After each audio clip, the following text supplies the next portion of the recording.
ফজল ভাই কি চিন্তা করতেছো ভাই? চিন্তার কি আর শেষ আছে রে ভাই। মায়াটা একা একা ঢাকা থেকে পড়ালেখা করে, কখন যে কি বিপদ ঘটে যায়। চিন্তা করো না, আল্লাহ তোমার দিকে চাইয়া তোমার মায়েরারে ভালো রাখবো। যাও ঠুঙ্গাগুলি দাও ভাই। মহসিন ভাই, ঠুঙ্গা তো এখনো তৈরি শেষ হয় নাই। বিকেলের মধ্যে আমি লইয়া যামুনে, তুমি চিন্তা করো না। ও আচ্ছা ভাই, দোকানে কিন্তু একটা ঠুঙ্গাও নয় ভাই, বিকেলে কিন্তু অবশ্যই লাগবে ভাই। আচ্ছা মহসিন ভাই, কইছিলাম কি, মায়াটার তো সামনে পরীক্ষা, ওরে কিছু টাকা পাঠাইতে হইব আমার কাছে তো। আচ্ছা ঠিক আছে, তুমি কিন্তু চিন্তা করো না, বিকেলে আসবে না, তোর টাকা দিয়ে দেবো। তো আসি ভাই, হ্যাঁ, আসসালামু আলাইকুম। ওয়ালাইকুম আসসালাম।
হ্যালো মা, কেমন আছিস তুই?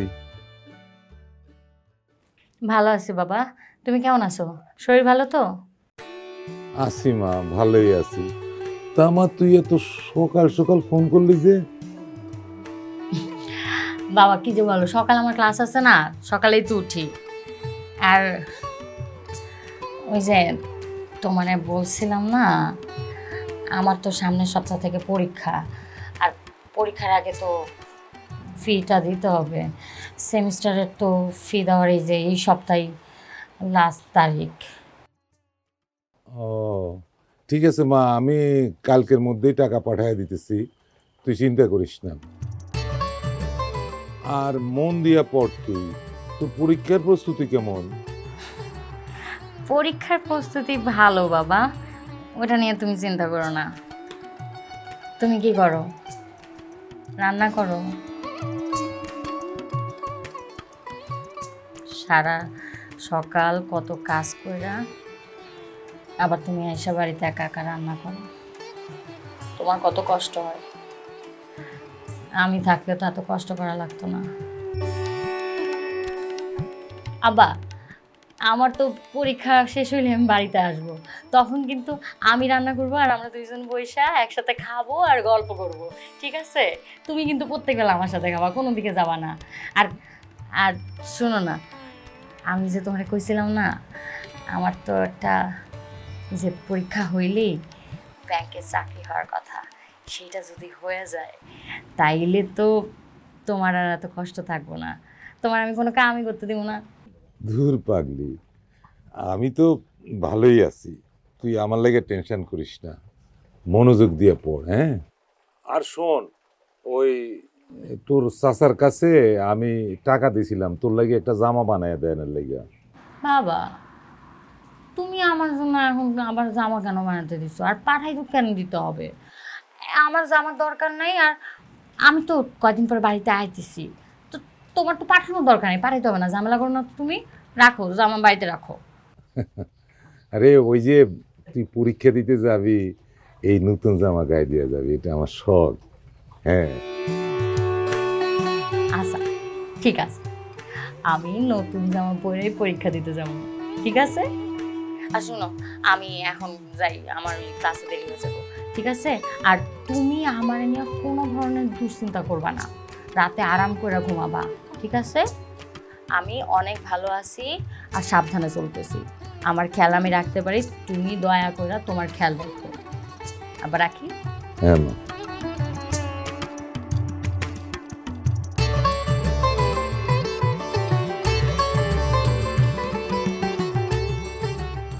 রেডি না তুই? চল বের হই।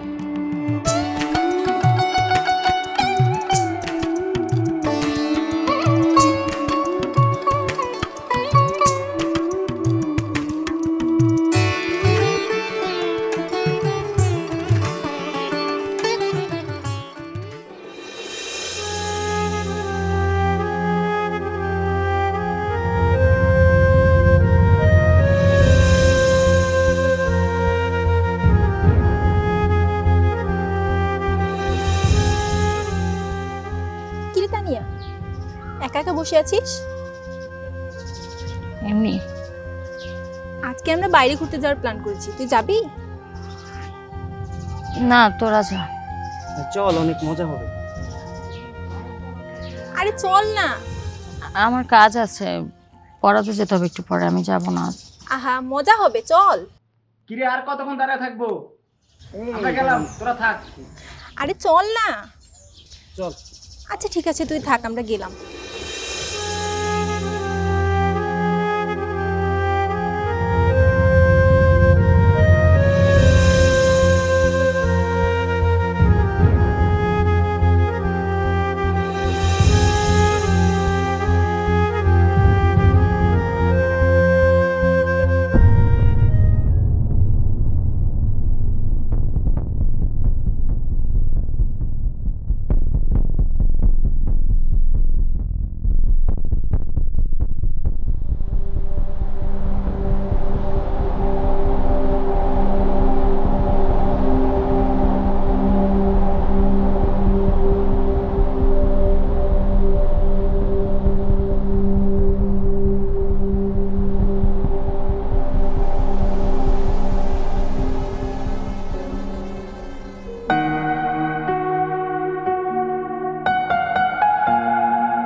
হ্যালো মা, কি রে বিকেলবেলা তোর ফোন বন্ধ আছিল কেন? বাবা ওই যে ফোনে চার্জ শেষ হয়ে গেছিল। আমি যে বাইরে বাইরে থাকি না, রুমে তো কম থাকা হয়, চার্জ দিতে ভুলে যাই, কম চার্জ দেওয়া হয়, বন্ধ হয়ে যায় মাঝে মধ্যে। তুমি ভালো আছো তো? ও আচ্ছা, তোর লাগে যে জামা টাকা পাঠাইছিলাম তোর চাচার কাছে, সেটা পাইছস? হ বাবা, পাইছি তো, একদম সময় মতো পেয়ে গেছি। আচ্ছা, তা খাইছস? আমি খাইছি, তুমি খাইছো? না, এই তো খামুনি। আচ্ছা বাবা, তাহলে রাখি, পরীক্ষা তো পড়তেছি। শোন, তুইও তাড়াতাড়ি শুয়ে পড়, রাত জায়গা পড়ার দরকার নাই, দরকার হলে ভোরবেলা পড়িস। না, বেশিক্ষণ পড়ো না, এই যে পরীক্ষা না বাবা, একটু পরে শুয়ে পড়বো, তুমিও শুয়ে পড়ো। হ্যাঁ, ভালো থাকিস মা।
কিরে তানিয়া, যাবি না? না, আমি ওই যে আমার স্টুডেন্ট পড়াতে যাব, তো পড়ানো শেষ করে আসবো। আর আজকে হচ্ছে আমি ওই 2টা স্টুডেন্ট পড়াতেই যাব, কারণ ওই নেক্সট উইকে পরীক্ষা, তো নেক্সট উইকে যেতে পারবো না, একসাথে আজকে পড়ায় দিব, দেরি হবে। তুই যা। ও, তাহলে তো তোর হলে ফিরতে ফিরতে রাত হয়ে যাবে। হ্যাঁ, একটু লেট হয়ে যাবে। আচ্ছা, তাহলে আমি আসি।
ঢাকার জোড়াপুকুর রোডের তরুণী ধস।